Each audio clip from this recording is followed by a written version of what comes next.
ചാലക്കുടിയിൽ LDFന് payment seat എന്ന ആരോപണം. LDF മുൻ സ്ഥാനാർത്ഥി ഡെന്നിസ് കെ ആന്റണിയാണ് ഗുരുതര ആരോപണവുമായി രംഗത്തെത്തിയത്. കേരള കോൺഗ്രസ് എം സീറ്റിൽ കഴിഞ്ഞ തെരഞ്ഞെടുപ്പിൽ ഡെന്നിസ് മത്സരിച്ചിരുന്നു. ചാലക്കുടിയിൽ LDFന് പേയ്മെന്റ് സീറ്റ് എന്ന ആരോപണം. LDF മുൻ സ്ഥാനാർത്ഥി ഡെന്നിസ് കെ ആന്റണിയാണ് ഗുരുതര ആരോപണവുമായി രംഗത്തെത്തിയത്. തോറ്റിട്ടും 5 വർഷം മണ്ഡലത്തിൽ പ്രവർത്തിച്ചു. കൊടിയേക്കാൾ വലുത് കോടിയാണെന്ന് ഈ തെരഞ്ഞെടുപ്പ് തന്നെ പഠിപ്പിച്ചെന്ന് ഡെന്നിസ് ഫേസ്ബുക്കിൽ കുറിച്ചു.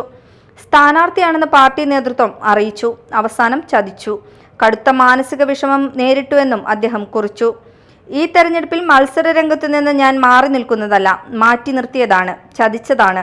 ചാലക്കുടിയുടെ പൊതുനന്മയ്ക്കും ആദിവാസികൾ ഉൾപ്പെടെയുള്ള സാധാരണക്കാരുടെ ക്ഷേമത്തിനുമായി ചാലക്കുടിയുടെ മണ്ണിൽ അലിഞ്ഞു തീരുന്നതുവരെ അക്ഷീണം പ്രവർത്തിക്കുകയും നിസ്വാർത്ഥമായി ഒരാനുകൂല്യവും ആരിൽ നിന്നും പറ്റാതെയുള്ള കഴിഞ്ഞ കാലങ്ങൾ ആവർത്തിക്കുകയും ചെയ്യുമെന്ന് എൻ്റെ പ്രിയപ്പെട്ടവരെ അറിയിക്കുന്നു.